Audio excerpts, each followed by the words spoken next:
Awesome. Thank you so much.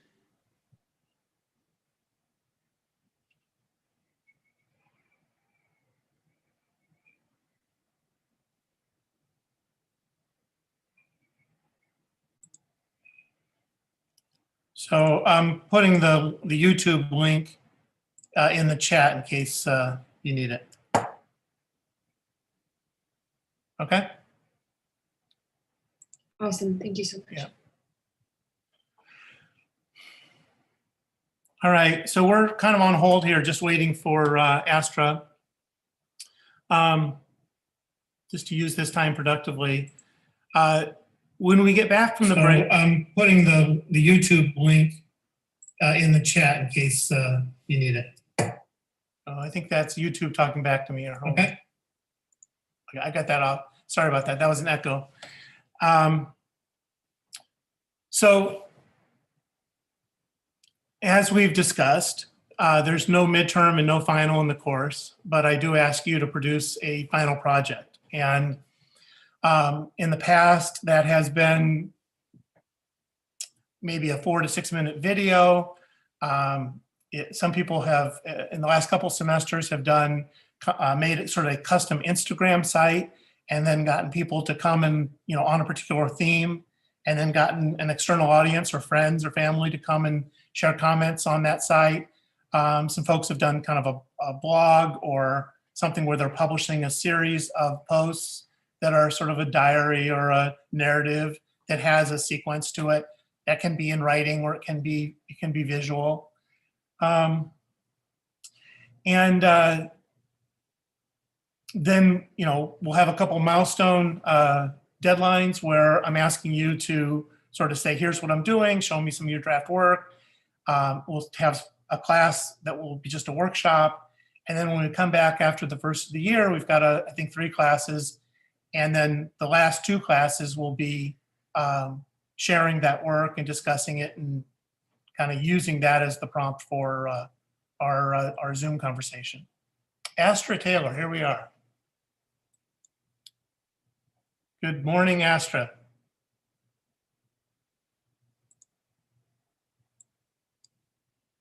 Astra? I need to unmute. Okay, can you see me? Can we see you? Hold on. Yeah, it says that should be able to. Yeah, I got to turn off my screen share. And good morning, Astra. Morning, Welcome. How are you? Hey, I'm great. everybody. So we are thrilled you're here, and really appreciate your time and willingness to connect with us. As I've shared with the students here, they wrote their medium stories and their questions for you. I shared those with you a little bit earlier.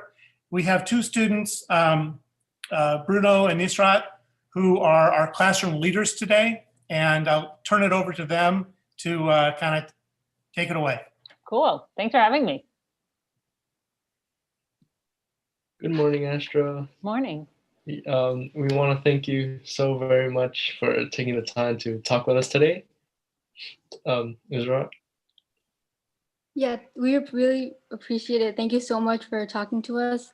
And we have some great questions. So thank you for taking the time to come and answer them. So maybe we could just start with Astra, just if you could share a little bit about your work and your journey, and then we'll go to the questions. Cool. So I do work in different mediums, but I think all of my work is pointed at the same question. So the question ultimately of justice, of how we want to live in society, what kind of society we want to live in. So I use, let me just hit record here. So I do a lot of writing, as you all have seen. I write books, I write essays, I write sort of, op-eds quite often, which means I'm trying to convince someone to come to my point of view. I make documentary films and make short animations. And then I also organize. So I run something that is called the Debt Collective, that is a union for debtors. And so you've probably heard of labor unions where workers come together. So I run an organization where people who have debt come together to try to figure out how they can collaborate in their interests. So for me, all of this stuff is ultimately connected. It's about me being curious about the world and how it works and the big problems of our day, and then figuring out sort of like, okay, well, it's this, how should I express this? Should I do it in writing? Should I do it in a film? Or actually, is this something that you need to have like an activism campaign to really manifest? Because sometimes just raising awareness isn't enough. You actually have to go out in the streets or do something a bit more bold. So technology for me is a part of that, because technology is woven into every aspect of our life. And none of these things that I'm interested in can be separated. The internet connects to education, like look at us right now here. Politics influences every aspect of our lives. So I end up weaving a lot of different subjects together because it's all connected. Great. Okay, guys. Okay, yeah, that's right. So, Mr. Greenberg, if you won't mind, could you Yep. share your screen, please? Thank you. Okay, so today our first question will be by our good friend Derek. Mhm. Hey, Derek. hi Astra, I'm Derek. Hey, Derek. I've been taking Internet and Society for about like half a semester now. Mhm. And I'd like to thank you because we really do enjoy guest authors. So I read your article about the collection of online data to produce a credit score, Yeah. how it might negatively affect marginalized groups, but we've yet to see these technology companies take accountability for when the collection of data harms a user. So what happened to screen share? Back to screen shares? Okay. Mhm. I was letting them see your face. Yeah, I've got it set up so I can see the speakers in the corner, so it's good. Okay. Yeah. Exit full screen. What am I doing wrong? Mhm. Sharing is paused. I guess one thing I'm like, did you know what a credit score was before? Like, was that something that was even on your radar? I've heard about it, but Yeah. I not necessarily know what it's used for. But I guess like I get that it's used to like be able to like take out loans and stuff. So it might help you like buy a house or something like that. Yeah. Yeah. And did you like, did the article sound kind of scary to you reading it? Like what it does, or?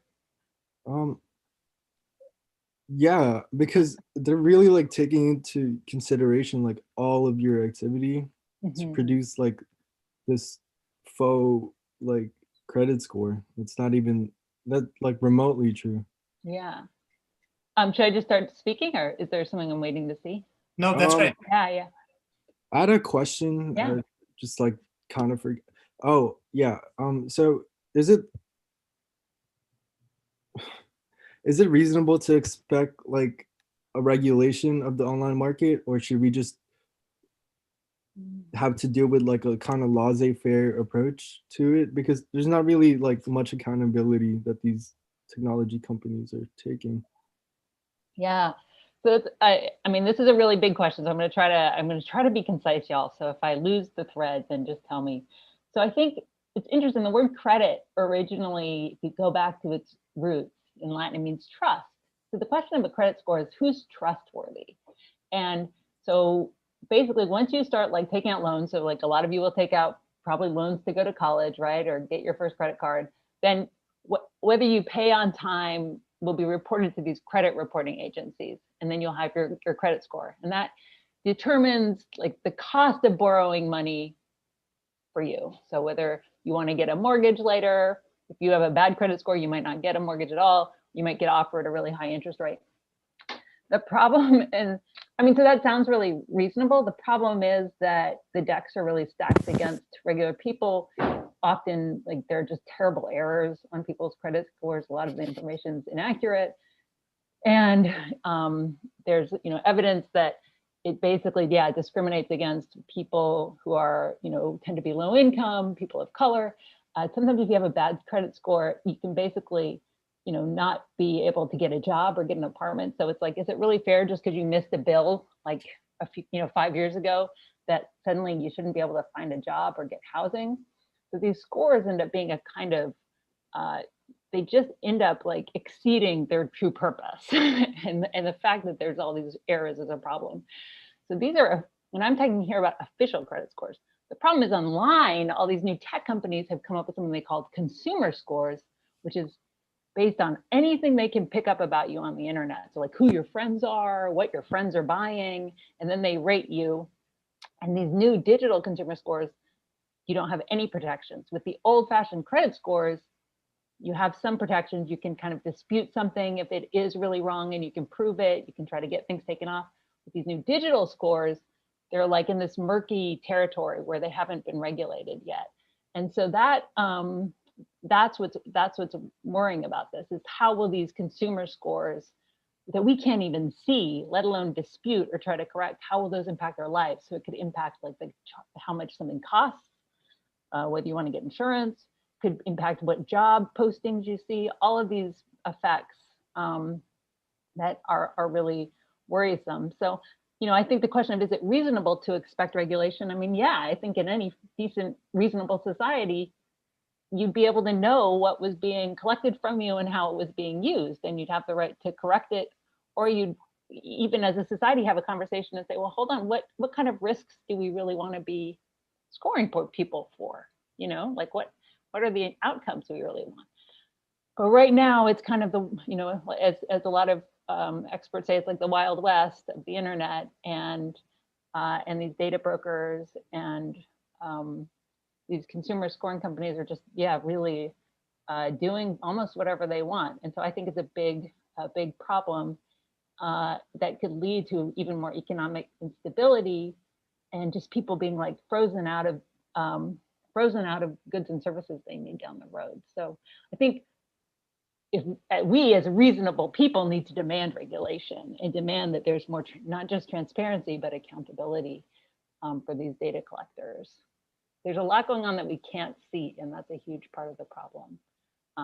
But you know, certain advocates and activists are just saying things like, you know, your credit score shouldn't be able to determine, you know, job eligibility, especially because these scores are really often like racist. I mean, they're built on the fact that you know, like, of course, it's harder for people who face wage discrimination and have less family wealth to like pay their bills on time. So then you fall behind, and then it ends up compounding your troubles in life. So I think there are some things like that, just like saying, you know, that we need to keep this kind of scoring to a very limited lane. And right now it's just going way too far. Hope that makes sense. It's a complicated area, but. Yeah, that answered my question. Thank you.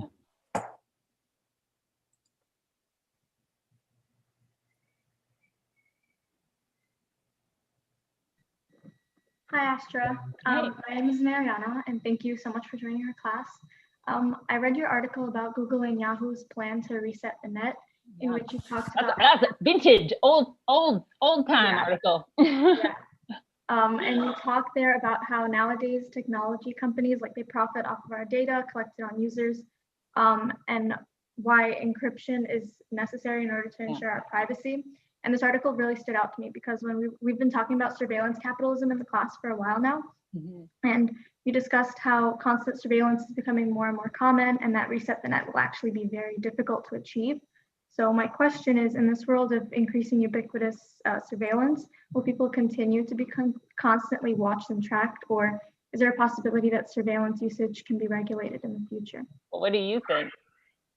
I mean, I personally think that, like, there's no way out. Like, I feel like it'll just continue to get worse and worse, and privacy will just continue to decrease.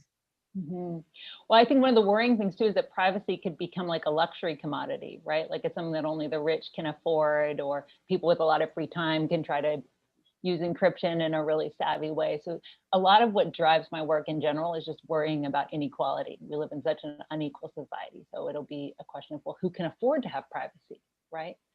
Who bears the brunt of, you know, this kind of surveillance? And so, you know, I think this question, will people continue? I mean, people will continue to be tracked and surveilled unless they organize and demand change. So for example, with these credit scores, as I say in the article that was mentioned earlier, there used to be no regulations about what data could be collected for a old-fashioned credit score. Like they'd literally be like, Bob's an alcoholic, and and he does this and that. And it was like the local gossip would be included. And then there were regulations, and they said, okay, actually, this is about whether you pay your bills on time. So, people have, the internet provides certain technological challenges, but then also sometimes, it actually makes the solutions easier if we just have the political will to do it. So one thing I've argued for is that we need a baseline, just a privacy law in the US. We don't have that. Just saying, yeah, people need to opt in to having their data shared, right? I mean, there's the internet that we have today is not some natural development. It was built that way because companies realized that this was the business model that would best serve their interests, not necessarily the public good. So, again, this is the activist in me, which is that, well, people have managed to change economic models in the past and to win some reforms, and we have to hold out that optimism, because the logical endpoint of surveillance capitalism is really bad. So, we're on that trajectory, but I don't think it's inevitable. And I think we have to learn from, like, historically, movements have won changes in the sphere of sort of media and consumer protections and stuff. So I think this is where, you learn from history and see what people have managed to do before. And we have to bust that myth that, like, oh, well, the internet's just so new and so complicated that we can't control it or regulate it. It's just, that's just like marketing talk. Thank you. Thanks. Morning, Astra. My Hi. name's Ethan, and I'm a 12th grader. And I just want to reiterate again, thank you for coming to speak with us today. Thanks. So I read your article, Google and Yahoo want to reset the net, but can it work? And I agree with you on how, like, ironic it is how these, like, big tech companies like Google, are joining us to call out the government surveillance. But then at the same time, they're doing it, they're doing a similar thing, just, in a different paradigm, right? Yeah. And many of these companies, they, like, rely on advertisements, and we, the users of these platforms, of these companies, are in a lose-lose situation, because, these big tech companies are leaking our information, and at the same time, these advertisers are using that information to lure us with these pop-up ads and these, clickbaity sites. Yeah. And there's practically no transparency in the process, as our information is being leaked without, our permission, thus undermining our privacy. And so the government and big tech companies, they're both at fault for invading our privacy on the internet. So my question is, should we, as the users, who should we trust as the users to regulate the rules and ensure that our privacy is not being compromised? Yeah, so I think this question, like, who should we trust? Well, I don't think we should trust the private sector to regulate itself. I don't think Facebook is going to jump in there and regulate Facebook. I don't think Google is going to jump in there and regulate Google, because they can't, because what would happen is if they announced, hey, we're going to actually stop collecting people's data, then their stock price would plummet,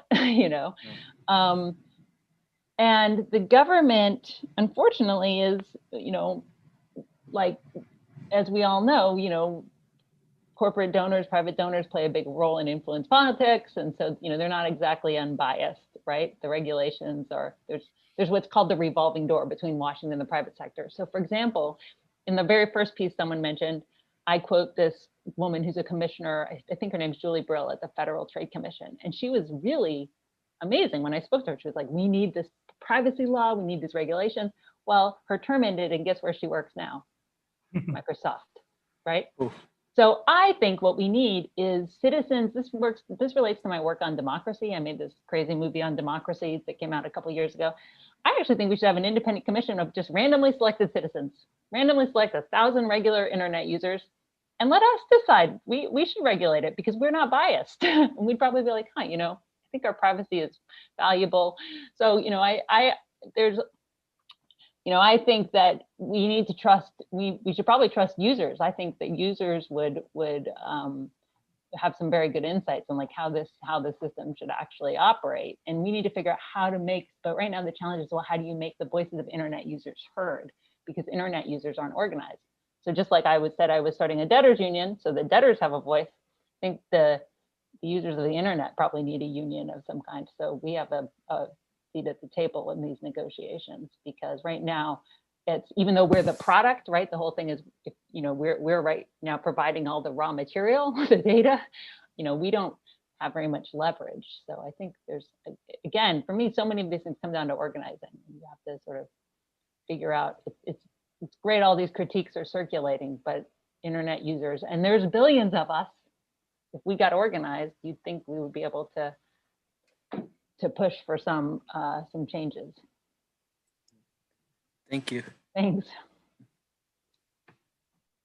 Yon?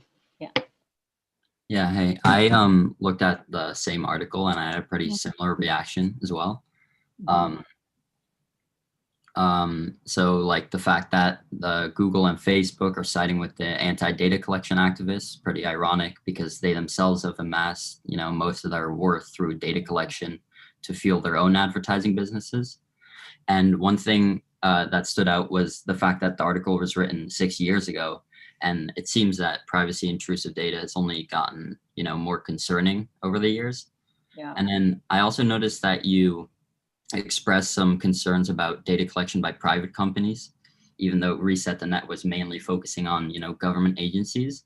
So I wanted to pose you the question, what do you think is more harmful? Maybe data collection by private companies such as Google or Facebook, or rather by government agencies such as the NSA? Yeah. Did you have a strong feeling one way or the other? I definitely do think that it's kind of scary to see how Google and Facebook have kind of amassed a similar power to that of the government. Yeah. So I don't know specifically which I would say is more dangerous, but I think it's definitely, it's definitely scary to see how far these big corporations have gotten in terms of power. Yeah. Right. I think that actually you just kind of answered the question in a really good way, which is, these private sectors in a way that are amassing power where they can rival the power of governments, right? Because Google and Facebook are also, they're not just American companies, they're international. So the scale of their influence is really immense. I think we have to say they're both dangerous. Because, if we think about data collection from the NSA, or even just data collection, for example, I don't know if you all have read much about like predictive policing programs, but this idea that data from citizens can be used and then analyzed via artificial intelligence to figure out who's likely to be a criminal. The problem is with all of these sorts of programs, the data itself, if you put junk data, if you put racist data, if you put misleading data into a machine, then you're going to get a problematic output, right? Junk data in, junk data out. So, on the criminal front, these police, these predictive programs, input a lot of data about sort of petty crimes or nonviolent offenses, right? They don't, put in a lot of data about white collar crimes and bankers who are breaking the law. And so what they end up doing is, punishing poor people and criminalizing people who haven't committed crimes yet based on, pre-existing problematic definitions of what crime is. So, that's incredibly harmful to those communities is my point. So I think it depends. I think we just have to say both, right? And that we just need, we really do need to be more critical about the quality and the biases of the data that is being analyzed. I would, if anyone really does want to learn more about this, I did an interview for a podcast called The Dig, where I interviewed this woman, Meredith Whitaker, who I think is really smart about all of this stuff. And she's one of the leading experts on artificial intelligence. And one of the things she always says is just, the data is so bad. And that's part of what's compounding these harms. And then the question I have to ask is, well, who's invested in making it seem like this data is good? Like who's building these systems? But yeah, my answer for this is both, equal, harmful in overlapping ways. Okay, hi. So this is my question. Well, first of all, I read an article you wrote talking about how people expose themselves on the internet and media, and specifically how the type of pleasure people find sharing like their most intimate information. And so my question for you is, should there be safety warnings in the places where we post information about ourselves on the internet? What might these look like and how would they affect internet users? I guess my question to you is like, if you saw a safety warning, would it really would it change your behavior? Yeah. What? Oh, sorry. Is that a question for me? Yeah, it's a question for you. Can you repeat the question? Sorry. I said, if you saw a safety warning before you logged into your like TikTok or whatever your site is, would you even give it a second thought? Well, obviously I'd want to take safety precautions, but if I see that it's something actually like, if it's something very risky for me to use, then I think I would just back out. Yeah. What's interesting, because occasionally you'll get an alert that's like, oh, the site's not safe, it could be hacked or something, right? And then you're like, okay, I'll back away. But I think when we start talking about the sort of broader surveillance economy we're talking about, we just have to go, I think we have to go way beyond safety warnings. We have to rebalance. We have to change the balance of power in these dynamics. And right now, the platform owners just have too much power. And so I kind of think a safety warning with them being, the other thing is like, I had to log into Google to reach you guys, right? So I don't really have a choice. If there was a safety warning that was like, by the way, Google takes your data, I'd be like, well, hold on. I can't communicate with you all, even though you're in a high school. So that just seems like, there are moments where we really don't have another option. We live in a world that's technologized, where the internet's part of everything. It's part of our jobs, it's part of our relationships, it's part of our schooling. So, we can't really say no. So I think that's why we have to fix these underlying systems of data collection and data exploitation, instead of just saying, oh, here's a warning. Because what would I do otherwise? I'd be like, oh, I see a warning and I guess I just won't talk to you. Thank you.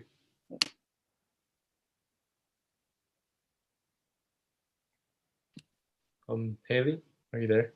Yeah. Good morning. Thank you for coming in. So I read your article, Why Do We Expose Ourselves? And the main thing I took away was that people basically give up their privacy for convenience. So my question to you is, do you think that if the public was fully aware of the data these sites record, they'd be able to give up social media? Yeah. Do you think if people were fully aware, they would give it up? Like right now, you're pretty aware, you're in this class. Have you given it up? No. Okay. So how are any of people in this class vegetarians because they care about animals, or no? Nobody. Okay. So there's this idea, among animal rights people, right, that if people just do what goes on in slaughterhouses, that people would become vegetarians. There's like this, sometimes there's this idea, like if people just were aware of all of the consequences of their choices, right? That they would make different choices. And I think there's sometimes a way in which someone's like overwhelming people with the badness of things actually just causes people to be like, oh man, like, damn, I can't change anything. And they'll just, so awareness is a part of it.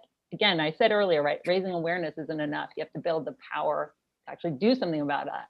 I think people would, so I think we have to raise awareness and then translate that awareness into energy to try to change things.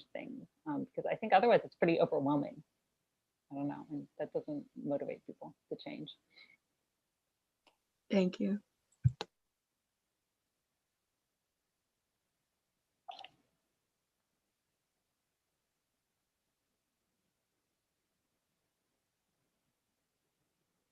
Baptiste might have trouble with his mic. Hello? Yeah. Okay. Sorry. I don't know what was going on with my mic. Get out right now. Get out. Get out. Get out. Sorry about that. Hello. My name is Baptiste. I'm a senior year 2 here. I've read your article about how companies turn your Facebook activity into a credit score. Really interesting. I've been doing a lot of research on this topic, looking at different ways that websites and social media platforms kind of take our information and secretive. So my question to you is more like moving forward, what can we individually do in order to keep our privacy truly safe? There is this idea of a bigger aspect of like what can companies and these platforms and social media platforms can do. But I wanted to focus more on what can we do Yeah. to keep our privacy private.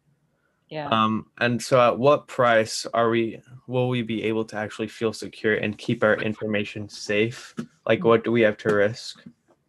Right. Well, I mean, I think it's a tough question because there's limited things we can do. I mean, I think you can go on Facebook and make sure your privacy settings are robust. You can do the same on Google and make sure, you can kind of set it to anonymous and have it get rid of, not collect your data or delete it regularly. You can use a VPN and just try to encrypt your usage, and you can use Signal, which I do, to try to protect your data. But I think the biggest thing we can do as individuals is realize this isn't an individual problem, right? Because that's the case. So one thing I try to articulate in that essay is that even if I get myself into a perfect hygienic privacy bubble, it will still affect me with what's happening with other people. So that's why I said that a lot of the ads for these risky loans that brought down the economy in 2008, so that caused the subprime mortgage crisis and tanked the global economy. It was the crash that preceded this crash that we're in now. A lot of them were because of online ads from what are called like lead generators. So even if I'm enshrined in my privacy bubble, I still live in society with other people. And so these problems are going to affect me. We can't isolate ourselves. So I think that, for me, that's it. Instead of focusing energy on perfect privacy, I think we need to have this awareness of the political of that bigger world. And I try to do what I can to not have my data collected. Like my email that I use, I don't use Gmail. I pay for internet service for email service that doesn't collect my data and stuff like that. But I don't obsess over it too much because ultimately I know that, I'm not an island, and what other people are experiencing is going to affect me. And also necessarily it doesn't really matter about yourself, especially with like statistics of regions and neighborhoods. Yeah. Like with your example of insurance and like pricing up or upping the prices. It could also have to do with statistics of certain areas and not specifically yourself. Exactly, right? Like we're already embedded in communities, so we just can't separate ourselves from these systems entirely. And so, this is something I think I've written about too. It's like, instead of trying to have perfect privacy, or I'm pure, I'm not connected to these like problematic systems, I think we should band together. I'm like a broken record. Band together, try to change it. Kelly, Astro. Kelly, I think your question is a little bit of an overlap, so maybe you could take us, expand it a little bit. You're on the spot. Okay, yeah. Hi Astra, I'm Kelly, and I read your article, like why we expose ourselves to surveillance. Yeah. And so I thought it was like really interesting how like it's kind of like how technology evolved. It's kind of like forcing us to I guess be involved, but we also kind of choose to be involved ourselves. And so I feel like sometimes like because of this, like we kind of voluntarily give our private information without like really knowing. And I know like privacy is like, as we learned, like it's a huge issue right now. And so I know like in the article you mentioned like I guess how like the state is like really powerful, and like if there was a social movement and like there might be more enforcement and regulation. And so that's why I kind of question like, oh, what steps can we take to protect ourselves from being surveilled? But also like, I guess, what can, I don't know if we could trust really like the government, but what can like the government do to like, I guess, or if there is someone to kind of protect ourselves from like, I guess, being surveilled in a way? Yeah. I think one thing what we need to think about more is like, well, incentives do we want to have drive our platforms, right? Because right now, social media platforms, what they want is us to click a lot. They want our data because they want to sell our information to advertisers. And so that that means like that they'll prioritize. This is one thing I wrote about in my first book. They kind of prioritize content that gets a reaction. And so what gets a reaction, research shows, is like anger. So like some of you are gonna, I'm angry, I'm gonna share this, I'm gonna click on this, or like awe, like, oh wow, this cat can jump 20 feet, it's amazing. Or like envy, which is like the Instagram model probably, I guess.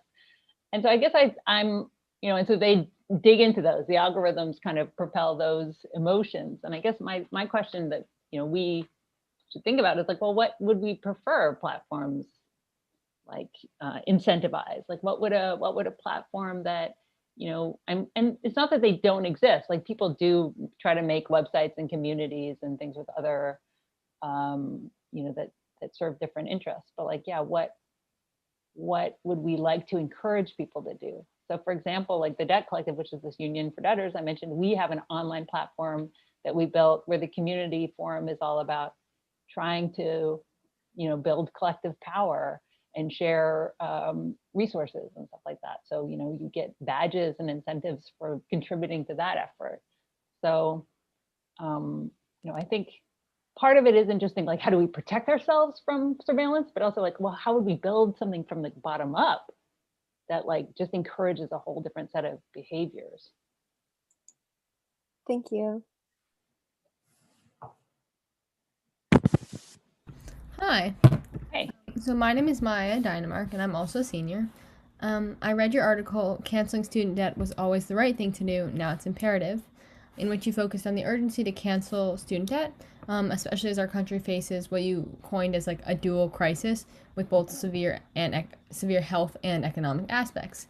And then in particular, you spoke a lot about the people in power, both in the past, but also in more recent years, and more specifically what their policies are surrounding student debt and what are their viewpoints. And I was interested in learning more about the connection between the past and the future of student debt. And therefore, my question is, as a nation, how will we successfully eliminate student debt, and what do you think student debt will look like in the future years? Yeah. Are you worried? I'm curious, are people here worried about taking on debt when they go to college? It's definitely interesting, like, the amount of time it takes off to pay debt. It's like you're working towards, and you're just sending that money away. So it's definitely a weird concept. And like looking at schools, we're looking a lot about like, what are different schools' policies? Like, do they give you loans, or do they give you like, what is the percentage on loan? There's very interesting things. So I think that that's definitely a yes. Right. Some people are thinking about. Yeah. I mean, I think what you have to understand is that like your generation is going to come out, the average borrower is going to have way more debt than any other generation before you, right? Like year after year, the average student borrower takes out more. So I think, it was like $33,000 was the amount for the average borrower. It's like your grandparents went to college for free or basically next to nothing. They could work a part-time job and pay for it. So for example, I was part of a movement that in 2012, so that's what, like 9 years ago, we had a protest called 1T Day. We protested the day student debt in the United States surpassed $1 trillion. Well, now it's basically 1.7 trillion. So if we don't stop under the Obama Harris administration, so that protest 1T Day was under Obama Biden, likely we'll be protesting 2T Day under Obama Harris like really soon, because actually what's happening is probably tuition is going to go up and debt rates will go up because of what we're experiencing with COVID and this crash, and because of the lack of jobs and stuff like that. People will have to borrow more. So something is off with the math. This is not like the cost of something going up and debt going up reasonably to keep up. Like, no, this defies all logic. And again, earlier generations were able to go to school, without having to mortgage their entire future. So we see now tons of old people, and the numbers are just going to grow, having their social security garnished because they defaulted on their student loans, right? So it stops you. If you have to pay, if you graduate with $33,000 of debt because of the way compound interest works, a lot of people find themselves 10 years later, especially Black borrowers, borrowers who don't have family wealth to draw on, they find themselves suddenly they actually owe more. The principals, they owe more. They owe 60 grand, they owe 100 grand. The debt balloons. So that's why I've been part of a movement that basically is saying the government needs to admit this was a mistake, because all this money is owed basically to the federal government.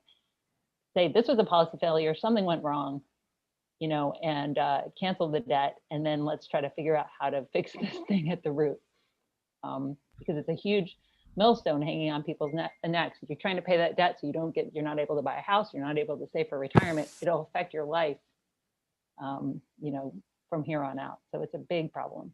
Thank you. Yeah.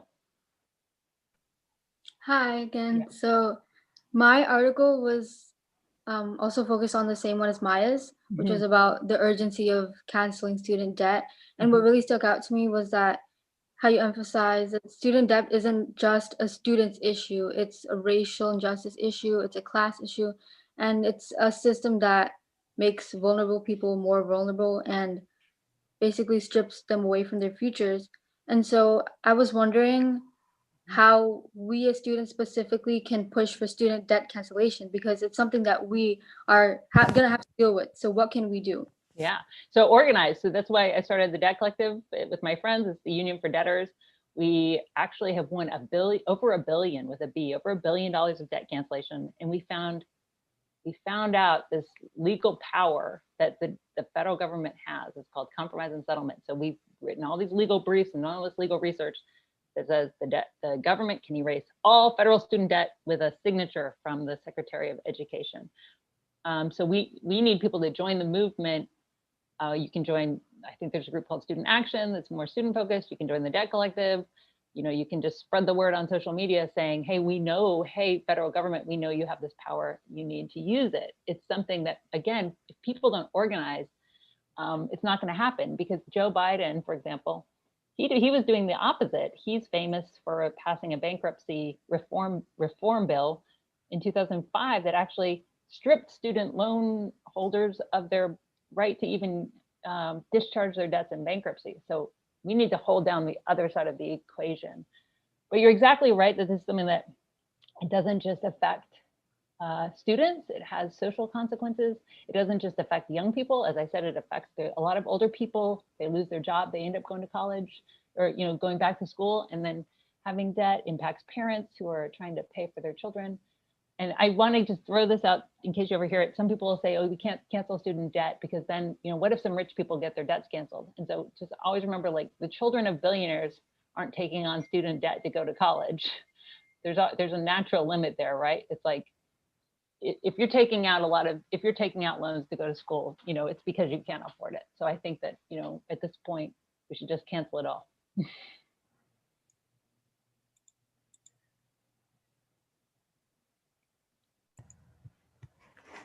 Hi, hi, my name is Mona. Thank you, like everybody said, thank you for taking the time to come join us today. So I've read a few of your pieces, one of which stood out most to me, titled "How Can We Truly Repay Our Frontline Health Workers, Clear Their Debts?" And we just talked a little bit about, we touched upon this sort of idea of debt cancellation. So I thought you presented, the argument presented was pretty compelling regarding debt cancellation, especially that for healthcare workers. They're instead of doing something like giving the workers free education, I think it was mentioned in the article, as Michigan Governor Gretchen Whitmer proposed.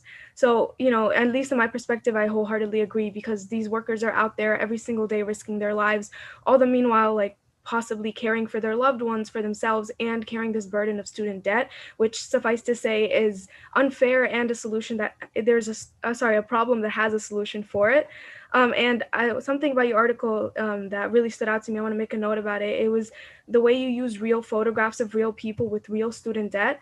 And that, what's the word? I think it was awe-inspiring almost. It was to see these people, not just because of the numbers were so huge and so specific. I think there was 365,000 was one of them, which was unbelievable. But it was that fact that these were real people. It was out there, and it wasn't just one or two, it was a handful. And I think that's really what probably hit me most about it. And then it made me, it further put me in that direction that it's a appealing avenue of, taking on debt cancellation to solve this issue. But it made me wonder, this is a solution to the problem, but how can we prevent the problem from arising in the first place? Great question. Yeah. Yeah, it's just as present on the slide. What can we do to stop the problem from emerging in the first place before we dive into this rabbit hole of all-encompassing burdensome student debt in the future, especially that of healthcare workers? Yeah, really well said. I mean, I think part of why I sound the drum about student debt cancellation is that it's something where, again, there's this magic power the Department of Education has. So even if Democrats don't control the Senate, like the president, any president can do this. So it's a part of it's a practical thing. It's like it's not really a rabbit hole because it's actually like there's like a secret emergency just like destruct student debt button, and the Secretary of Education just needs to press it, and you don't need new legislation, you don't need new laws. To really get at the root of the problem, which you're really right to point to, I think we actually, it's not an incentive free education. We need free education, right? Just like a few generations ago, people graduated from college without this huge burden, life-destroying burden of student debt. It's like we need to go back. We need to reset the clock and give your generation the chance to do that. It's really tragic, as you pointed out, someone who just wants to be a nurse, who wants to help people, right? Who wants to be a doctor, who wants to just like spend their lives caring for sick people, that they have to take on, on average 70 grand. That's for nurses, much more for medical school. So I shared that piece with my friend Armin Henderson, who's an amazing doctor who's part of a great racial justice group called Dream Defenders. He's like the doctor, he's an internist at the University Hospital, but he does all of this amazing like doctoring for homeless people in the streets of Miami. He has $550,000 of debt, and he came from a poor family. And he's Black, came from a poor family. He had to pay for all his tests, all his books, all of this stuff that basically, as a person with no inherited wealth, like who wanted to help people, he's having to pay this price of $500,000 for med school. So I think one thing that there's a lot of research too, is one thing student debt does is it forces people to go into professions that pay better. So it like if like a lot of 80% of people want to go to law school to be in public interest, but then they graduate with hundreds of thousands of dollars of student debt, and they're like, darn, I better go be a corporate lawyer for a few years and pay this off. I can't work for $40,000 a year helping, these causes I care about. So there's also a way student debt, it's not just the money issue, it's like how it changes all of your life choices. So the root of the problem is, I think making a situation where people aren't graduating with these enormous debt loads. Yeah, I agree. All right, thank you. Thank you.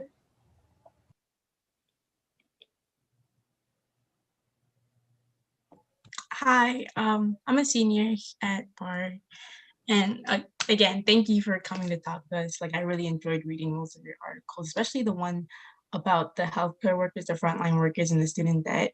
I really opened my eyes because you also talked about imprisonment, and I was like, it makes sense because the government is kind of trying to trap its people with healthcare, immigration, student debt, the prison school pipeline, and just constantly trying to trap its people. And then you also talked about the Democrats' Heroes Act. That was the first time I was hearing it, and it seemed interesting because it just didn't make sense how they would rather.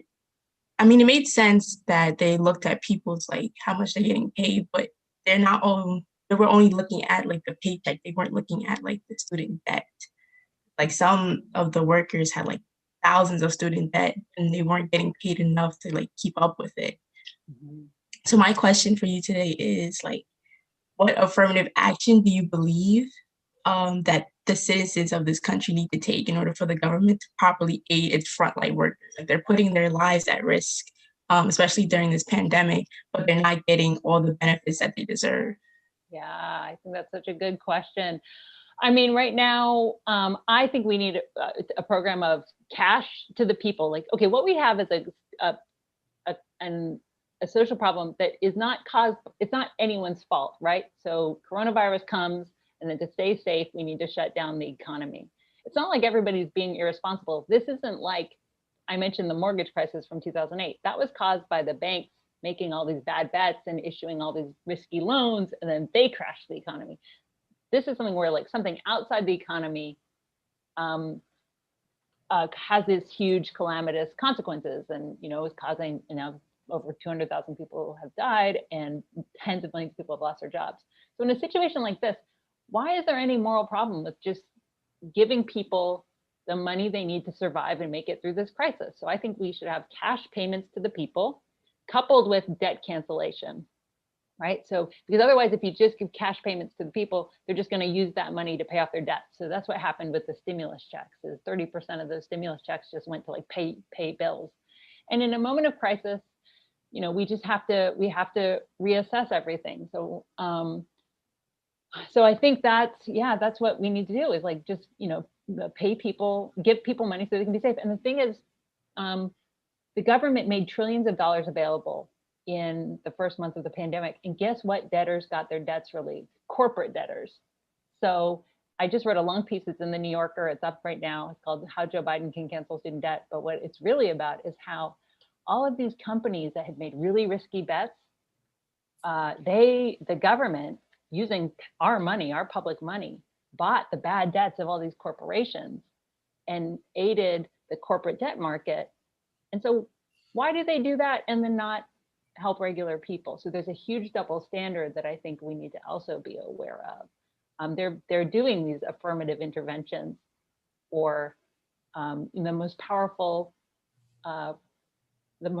entities, and then leaving these frontline workers who are actually keeping society together and saving lives to just, like, you know, fall further and further into financial peril. And so there's something really off in terms of the priorities. And so the point that I'm making is that they actually did this huge intervention. They spent all this money. They helped debtors. They just helped the wrong kind of debtors. And it's pretty telling.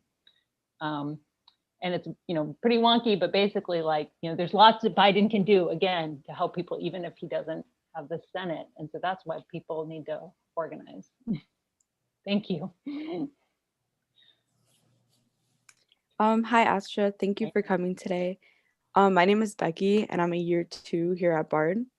And I read your article that spoke about American social movements in the 21st century, such as Black Lives Matter or the fight to raise minimum wage. And my question is, how do you think the internet influences activism? Yeah. Well, I don't know. I feel like we're getting to a point in life where it's like hard to imagine the internet not influencing it, right? It just is so much a part of how we communicate. So I think it makes it easier to raise awareness in some ways. I mean, there's a lot of noise to compete with, so that's a challenge. But you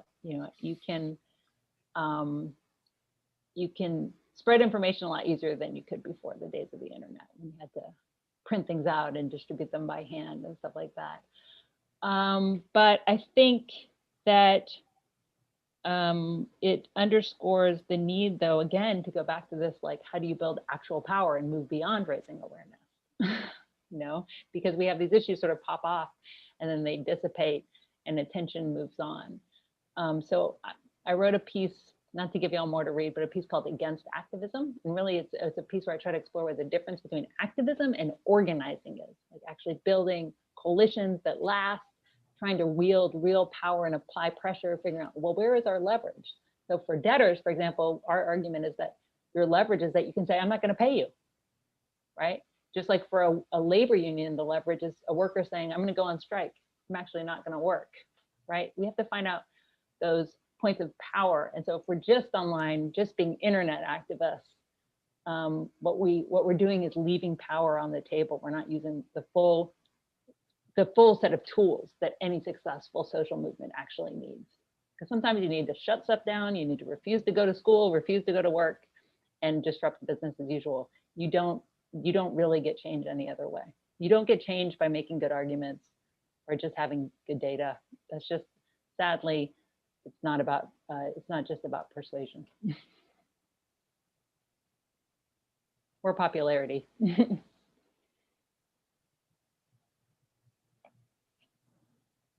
Tunizina, you with us?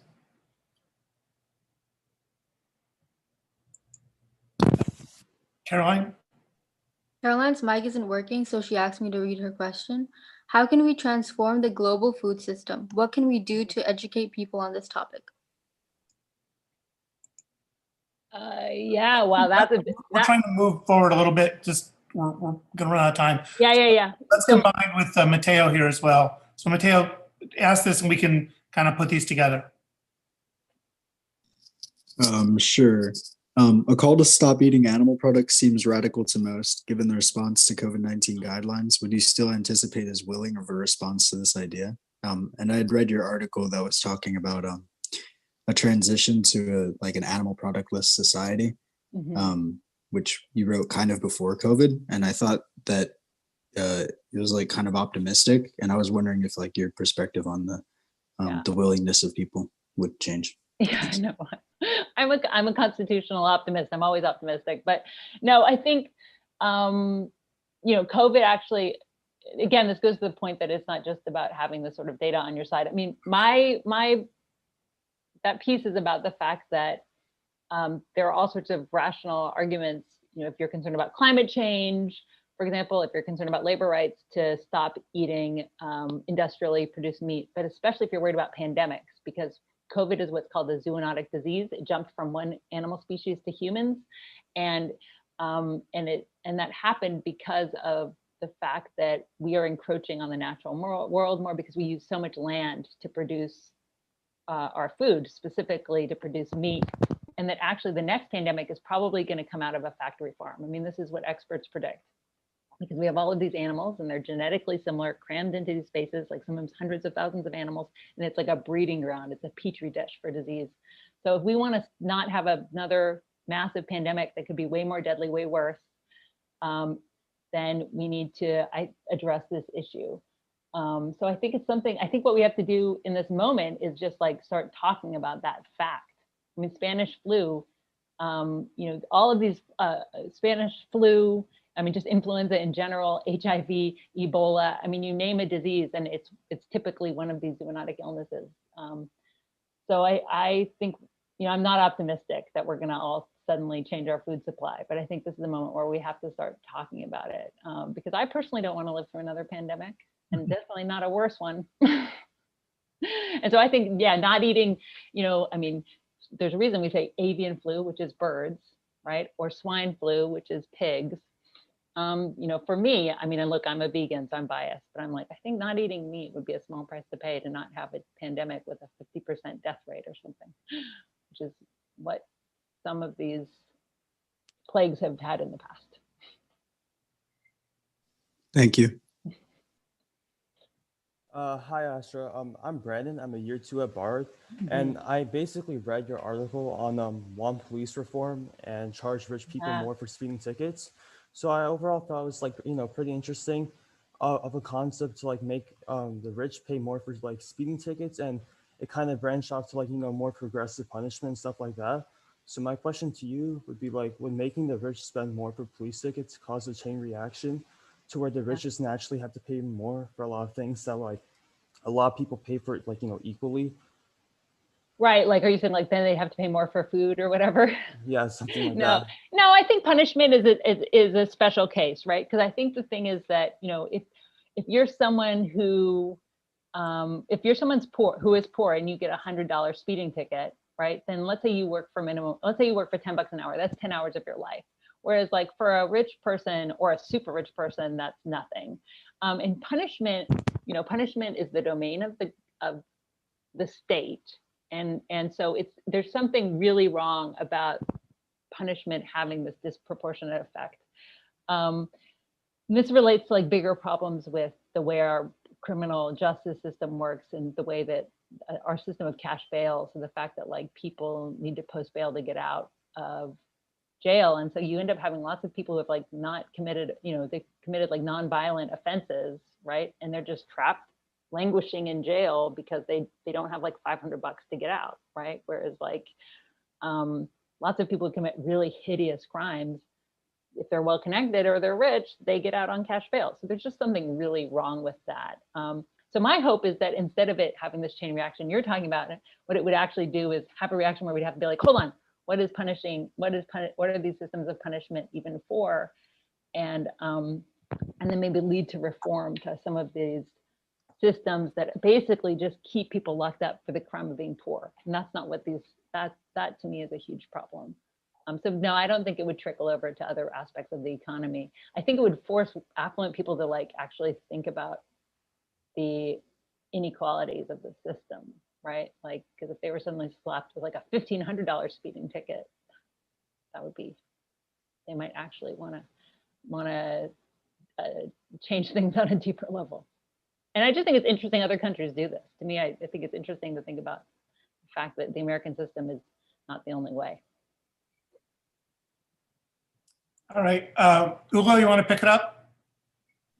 Sure. Maybe because we're almost out of time, I'll ask a quick one. Thank you so much for coming to us and talking about a lot of these topics, which are really interdisciplinary, and they all fit together and make us think deeper about the world around us.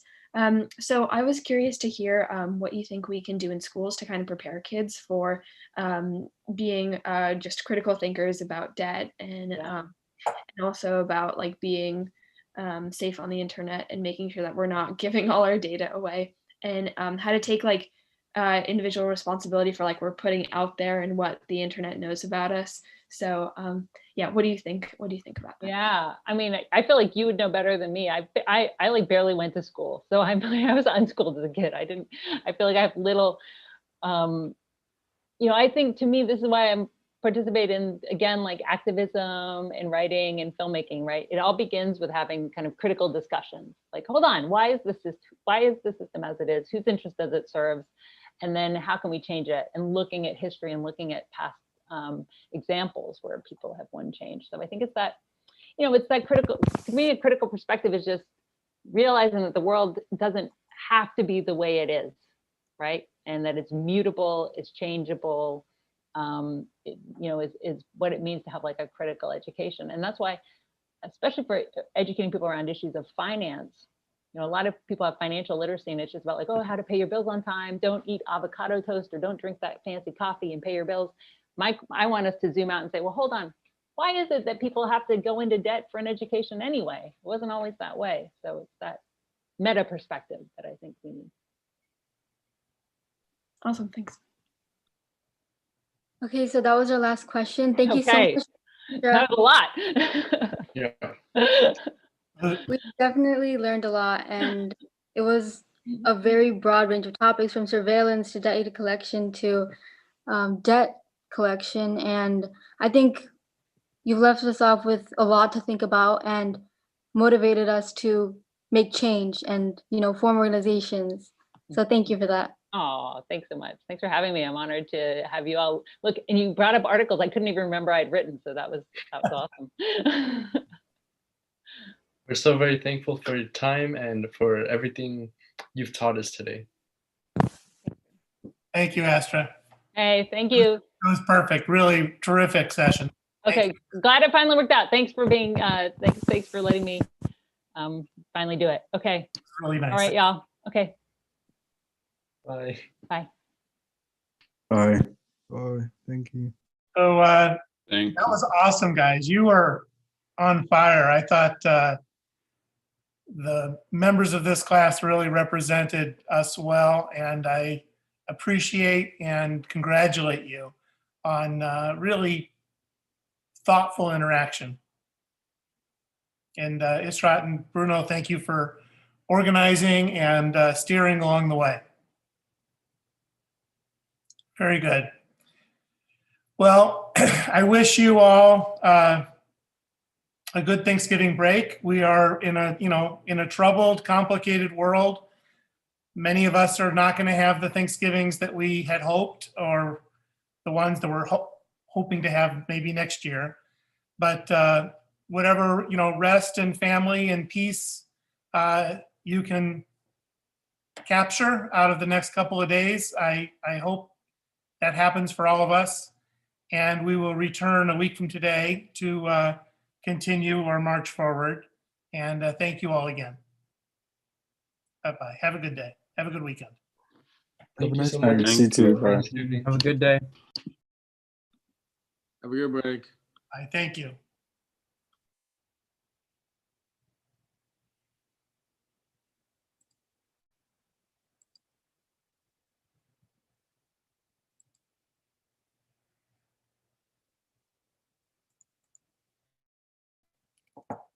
It's a green belt real quick.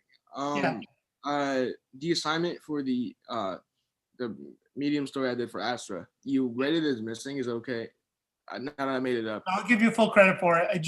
You gave it to me late, and I had graded the other work, and now that I have received it, I'll give you the full credit. Let's go. All right. Thank you, Mr. Greenberg. Have a good holiday. You too.